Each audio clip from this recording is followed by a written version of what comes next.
our government, doesn't matter if you're on the left or on the right, it's incredibly polarized. Yeah. It seems like nobody wants to be in the middle anymore, which is sad. I mean, we have to cross the aisle to get things done. Neither side's going to get things done on their own. You know, I think transportation is one of those rare things that is kind of bipartisan.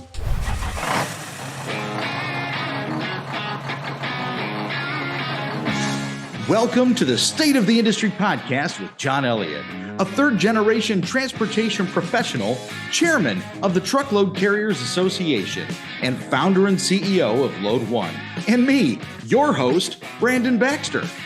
We've spent more than 2 decades in the industry. We've experienced driver shortages, truck shortages, recessions, financial constraints, technological advancements, and legislation. Yeah, we've seen it all. This is trucking news for the drivers and professionals on the ground. This is opinion and insight from the inside. This is the State of the Industry podcast. Welcome to the State of the Industry podcast with John Elliott. I'm your host, Brandon Baxter. This is a monthly series dedicated to discussions pertaining to the trucking industry and featuring commentary by the CEO of Load One and current TCA chairman, John Elliott. John, thank you for joining me. Great to be back again, Brandon. Yeah, once again, we do this again. I hope you had a nice Thanksgiving holiday. I did, except our Detroit Lions lost in the last play of the game. But yeah, but that hurts, but that's okay. We've won 4 out of 5. So yeah, they've been looking pretty good at home, especially too. Yep. Yeah, it's a shame. I was watching that. I was hoping they were going to pull it out. No, nothing against Buffalo fans, but I was hoping they were going to pull it out. I agree. I think it's hard to hate on Buffalo, but I'm sure they were kind of not sure what was happening when they were losing their minds like that. Right. But hey, you know what? I think put on our sports hat for a second here. Looks like Detroit's building something nice. I like to see it. Yeah. I'm hoping so. Good. Well, hey, it would make 20 years of season tickets seem like not such a terrible idea. Trust me, I know how that goes. I've been a Browns fan my whole life. I totally understand. Yep. Well, John, since we're going to jump right into our episode here, and we're recording the last one before the end of 2022, as evidenced by the tree over here behind me and the festive holiday sweater that I'm rocking here. Either this is Merry Christmas for our viewers or Happy New Year, because we're not sure when exactly this is going to air. But John, as we wrap up 2022, something I'd like to get into with you is just kind of a recap how you felt the year went. What were some of the big things that happened, and where do you think we go in 2023? I think it was a hell of a year. We saw, hopefully move out towards the end of the COVID pandemic, at least on a pandemic level, right, and to a little bit more of a normalized level here in the U.S. We went through the election cycle. I think no matter how that turned out, we all know, but I think everyone's glad just to be done with that. Yeah. Tired of watching the TV commercials and everything that went with that. I think we all have a sigh of relief that is finally over again for at least another year until that starts again. We had some wins in the trucking industry. We had some struggles. I mean, equipment pricing is still through the roof. Yeah. Fuel hit some all-time highs. But we had some wins. The Rhode Island toll case came out on our side. California with AB5, it did not come out on our side. So, it was definitely a mixed year. But, again, hopeful going into 2023, we continue to see things trend in a positive direction.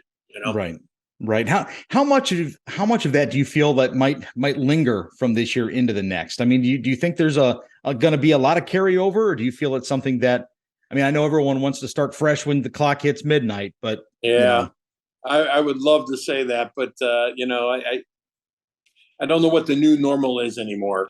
Or at least it's going to be a little while, I think, till we get there. We have some economic headwinds to get through. All the economists are predicting a recession, or, whether it's harsh or whether it's a soft landing. I personally think it's a soft landing. A lot of people say it's the first and second quarter of next year. Right. I believe we're already in it now. If you look at trucking, we're a lead economic indicator. And I think we went into it about a month and a half ago. Mhm. Although after Thanksgiving, we saw volumes and pricing can move back up again. Yeah. Why? Not sure. At first, I thought it was the possible rail strike, but then that was averted, Right. and it did not change things. Pricing and that continued to trend up as well as volumes. You got mixed job reports at a time. Unemployment numbers were going down, yet retailers who normally hired more people hired less and Yeah. reduced staff. Right. So there's a lot of mixed things, but I think we're actually in the soft landing or soft recession right now, I think. So my guess is the trucking industry will hopefully move out of it towards the end of the first quarter and hopefully move on to better things for the rest of the year. But again, there's a lot of factors in play. I mean, Yeah. so much depends on what the Fed does with interest rates and a number of other things. China's always a wild card, what's going on over there. And Sure. Russia just doesn't seem to know what to do with their quagmire they've created. So, we'll see. I mean, one thing for sure, it won't be boring. No, you got that right. And John, something I do want to kind of go back on, and when I say backtrack, I don't mean it to sound like that, but talking about the railroad strike or the potential that there could have been one. Obviously, like you said, it was averted for now, right? I mean, how could that have impacted the transportation industry? Oh, it would have been huge. I mean, I have a hard time understanding how our government came in and helped negotiate a contract. Then the workers did not want the contract, and then the government came back and said, "You're going to take the contract." I'm not sure I understand how that works or how that's right, but I think that it was based on the timing, especially going into the holiday season. I think it would have been very, very dramatic, the effect on the economy and the effect on the country. Sure. While it may have been a boon for trucking for a period of time, I think the overall effects on our economy of the country would have been very negative in that, and it would not have been a boon that we would have wanted to see. And it's something else that, and I know we've talked about it several times, John, but throughout your term specifically as TCA chairman, one of the hot topics that you've spoken about several times, and really in times when I've been able to listen to you talk about it, truck parking. Recently, December 1st, a bill was introduced to the U.S. Senate to approve, increased funding for truck parking capacity. It sounds like there's been some headway made, but I want to get your impression on that. How do you feel that's gone? What kind of work remains?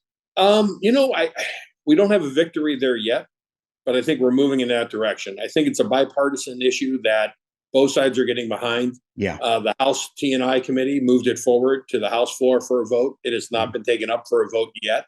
The Senate has got a complementary bill that's been introduced there that's not gone up for a vote yet.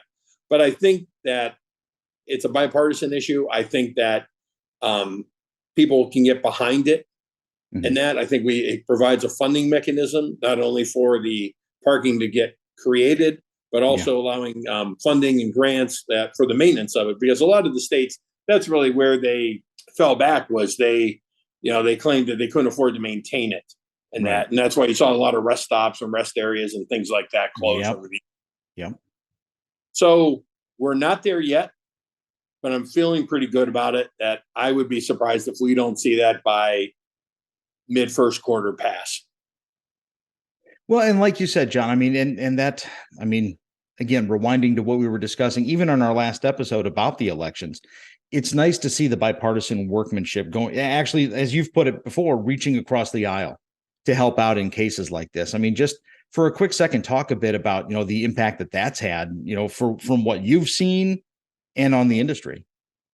Again, our government, doesn't matter if you're on the left or on the right, it's incredibly polarized. It seems like nobody wants to be in the middle anymore, which is sad. I mean, we have to cross the aisle to get things done. Neither side's going to get things done on their own. I think transportation is one of those rare things that is kind of bipartisan. And that, I think we saw that with the huge transportation infrastructure bill that was passed last year. Or earlier in time. I think that it's a great example, and I think that this parking thing runs along with that. There'll be plenty of other things that involve our industry that are not very bipartisan, But I believe that, the infrastructure and this parking situation is definitely one that will help solidify. And I think, I think Congress wants to reach across the aisle a little bit. They want to have some wins, even though they want to dig their heels in on certain things. They know they got to produce some wins to be able to tell the public that they're trying, that they're working together in some capacity. So I think this is one that hopefully is an easier one for them to agree on.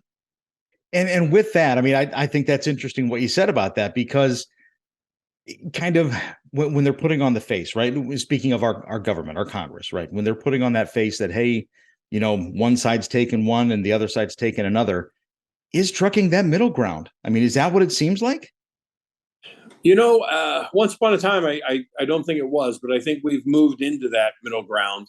I think through the pandemic and the importance was placed upon the supply chain, and they saw the effect that trucking had and what we went through, and that we were there and we stepped up for this country. And with all the supply chain issues that continue ongoing, it's really shined a light on our industry that hasn't been there in a long time, or maybe even ever. So I think that the mindset has shifted. I think the public mindset about our industry has shifted, in a positive direction. The most recent polls find it much more favorable view of our industry than what was in years past. So I think that's a good thing. I think that, and unfortunately, things like Camp Lejeune water and talcum powder have moved a lot of the negative TV commercials about our industry and focused that on the latest things that these attorneys are chasing. So we're not seeing the tens and hundreds of millions of dollars spent on negative advertising about our industry. Right. So it's not how I would want it to happen, but the end result is, I think we're being viewed in a more positive image, and we're not being attacked in the same way. It's certainly it's a better reflection overall, and that is great to see. Heading into 2023, John, correct me if I'm wrong, but I think you're going to be wrapping up your year as chairman at TCA. Is that correct? Yes, the end of March. End of March. Term to an end. Yep. They give you like a big send off or anything like that? Like you get a scepter and a crown or anything? Annual meeting. We have our big annual convention. This year it's down in Kissimmee, Florida, the Gaylord. Nice, very nice. It should be a great event. We just announced Blues Traveler is going to be our act for the closing ceremony. Wow, and everything. So pretty excited about that. We've had record attendance at all our events over the last 12 months. Awesome. So hoping this one leads in and I can go out on a really high note. Do you feel like in your time so far, and I know we've still got a few more months to go, you feel like you've made that impact you were hoping to? Yes. I mean, I think you always wish you could have done more. It's amazing how fast the time flies when you're actually in the position. Yeah. So you want to do as much as you can. And you learn that a lot of these things, especially things tied to politics and that, they just move at a much different pace. Yeah. So these are really things, and that's why it's important for the leadership of TCA or ATA and that we work together and we work with our senior leadership to make sure we continue to transition, and that we really have one thing we've really worked on is moving from each chairman having a 1-year goals and vision to, the past chairman, the chairman, the first vice chair, and second vice chair, all having kind of common goals and understanding, so that the transition continues to move and we're not starting over from zero every year. In fact, I'll be flying up to DC next week. We start transition meetings, believe it or not, months in advance. And that, so I'll be up there for that as well. We have Pilot Flying J and TCA. We have a large dinner for Race Across America drivers that are coming into Arlington. And so I get the privilege to be there and pass out thank you challenge coins to every one of the drivers that participated in that in Arlington and that. And so I'm pretty excited about that. That's always a very special thing for us around the holidays. That sounds wonderful. And really, it sounds like a great way to put a bow on the year. With that being said, I'm going to ask you to put on your break out your wish list. I know. Yeah, there you go. The thinking cap, break out the wish list. I mean, since we're wrapping up, Christmas, New Year's, we'll put it all together. What do you want to see going into 2023? Like, if you could put that on a wish list, what would that look like for the trucking industry? I'd like this parking thing to get done. Yeah. That would be a big one, big win. I think we need some stability in the economy, Mm-hmm. and that in freight pricing and freight volumes. It'd be great to see fuel come down. We've seen gasoline come down, but diesel continues to be at a very high number, even though in the last few weeks it's come down somewhat, but still $5 a gallon. Always look for hours of service flexibility. I think our drivers need it. They deserve it. I think it's a good thing for safety. And that, again, will we see that this year? Not sure. It's hours of service is something that nobody likes to tweak it with or talk about a whole lot. Feels like a really delicate subject too. Yeah. Everybody always thinks that, people wanted to be able to drive more, and we're not asking for more time. We're just asking to be more flexible with the time that's allotted to our drivers. And that, so I think I think that, and I think we'd all like to see equipment pricing come down, whether it's going to or not. Parts availability improving, service availability improving, but it is what it is. Like I said, you hate to call it the new normal, but at least for a while, and probably through next year, it's going to continue to be that way. Well, then that's why they call it a wish list, right? That's very true. I've been wishing a lot in my life, so get in line, right? Exactly. The Powerball didn't come through, so I got to keep doing that. You too, huh? I know. Yeah. I know. One of these days, we'll get there. Well, John, let's start to wrap things up completely here as we're putting a bow on everything. Once again, I'm going to continue to use that analogy because it sounds fun. Let's talk about Load One, because that's it's what we're here for. To Great help. Company. What's that? Say that again. Here, it's a great company. That's what I've heard, and I want to know more about that. And I'm sure our listeners and viewers do too. But John, let's touch base here real quickly. I know Christmas time, holiday time, gift giving, lots of gadgets and gizmos. Load One's been on the cutting edge of trucking technology for quite some time. So let's kind of talk about what it is that drivers and owner operators at Load One have at their fingertips, and what comes with the tech that helps them to be successful with your organization. I think I hate to brag, but I will brag about this. I think without a doubt, our company has what I think is the biggest technology stack in the expedite industry. And I think we took a different view when we went into it, that, everybody talks about big data and analysis and things like that. We wanted to try to build data that not only worked in the office for us to be able to do a lot of things, but we wanted to build technology that we could pass down right into drivers' hands. And I think we really succeeded. We were able to, for instance, load offers. Our system auto match loads and trucks with customers and offer multiple vehicles at one time, a load. Obviously, we go in there first in, first out. Sure. We're able to put all the information the drivers would ask for. What's the pieces? What's the weight? Where's it going? What's it pay? What's the fuel surcharge? When's it deliver? All those things mapped right out for the drivers, and that so that they can get all the information instantly without having to ask a lot of questions and, accept or not accept the load. And when you can do that with multiple trucks at one time, we're able to respond to a customer with coverage faster. And a lot of times price is important in the industry, like any business, but speed is really also just as critical, if not more so sometimes. Yeah. A customer wants that freight covered, especially when it's a critical shipment. And this allows us to operate faster. And the faster we operate, the more freight we can secure. The more freight we secure, that means Load One trucks continue to move and roll. And again, we're seeing the results on our retention numbers, on our fleet growth. Again, you know what? A lot of companies came off of a hard year. I talked to a lot of people in the industry, and a lot of carriers shrunk down a little bit or fell back a little bit. We continued to grow, and that we did it all organically this year. Next year, we're going to continue to do it organically, but I think we're also going to have some other exciting things come along to be announced as well. Hey, sorry to interrupt your podcast listening. Okay, actually, I'm not sorry. I honestly wanted to interrupt for just a couple moments and talk to you about John Elliott and Load One. Okay, look, John and I have known each other for years. We've worked together in some capacity over that frame of time, but honestly, right now, having the opportunity to host this podcast with him has been fantastic. And what's fantastic for you, the driver, the owner-operator, is an opportunity at Load One. That's right. This is an ad spot for Load One. They're currently recruiting for owner-operators. So if you've got a straight truck, you've got a tractor, you are a team, maybe you've got a Sprinter, you want to run expedite, you want to run truckload, get in now. Get in while the getting's good here, because Load One's got great benefits that they offer you. Layover pay, paid moves. They've got a wonderful driver's lounge tailored specifically to the driver, and all you have to do is go to their website. It's load1.com. That's load, the number 1.com, or you can apply directly at Expeditors Online or go to justcdljobs.com. They've got their stuff plastered all over there.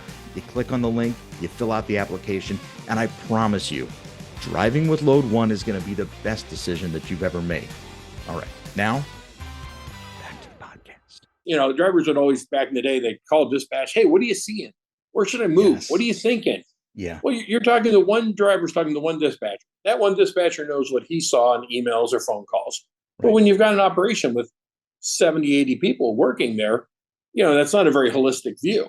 Right. Our drivers are actually able to map and look at the loads in real time, or look historically and say, what happened yesterday? Where did the loads move? What did we get? What did Load One not get yesterday? They missed, because let's say we didn't have a truck there, or we didn't win it. So you can understand the freight patterns better. Yeah. You can sit there and say, okay, let me see the same day last week. Because in Texas, border cities move differently on different days of the week. So yesterday may not be as relevant as, hey, this Friday versus last Friday kind of thing. And our drivers can slice and dice and do that, and they can look at it real time.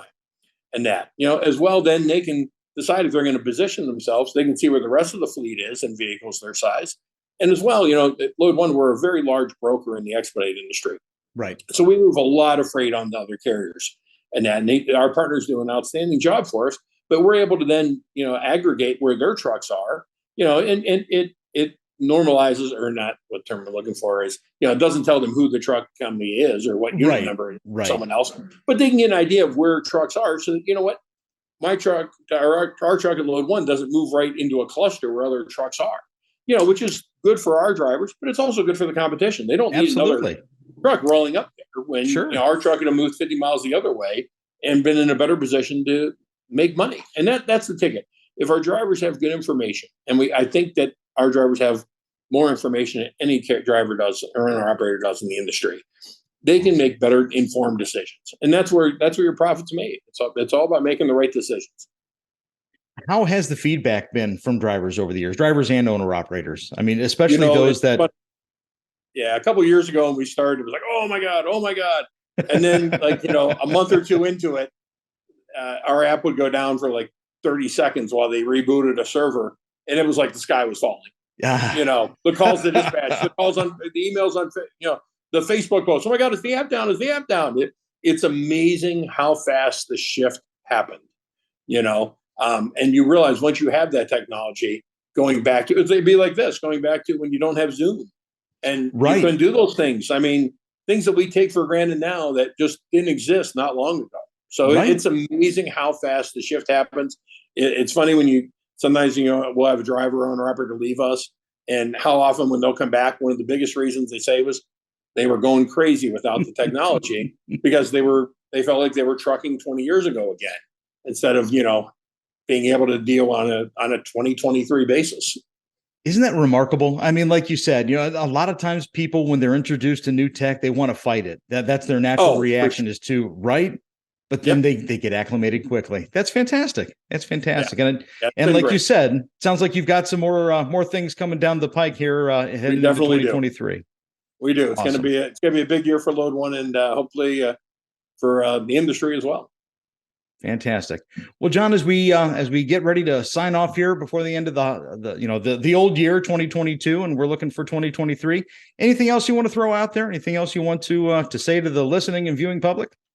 I hope everyone has a great holiday. Take time with your family. If you're not able to be home, I hope you try to make the best of it and enjoy the holiday. Stay safe. There'll be a lot of people on the road, a lot of families out there and everything. And, obviously with bad weather, no load is worth an accident or someone's life. Just make sure you communicate with your dispatch, and then they should understand, and they should be professional and understand what you're dealing with out there. Because at the end of the day, you're the captain of that ship and you're responsible. And we want not every driver to come home safe, and we want the families around them to come home safe. So with that, again, I wish everyone a great Christmas or whatever you celebrate this time of year, depending. and wish you all a joyous 2023 as we roll into it.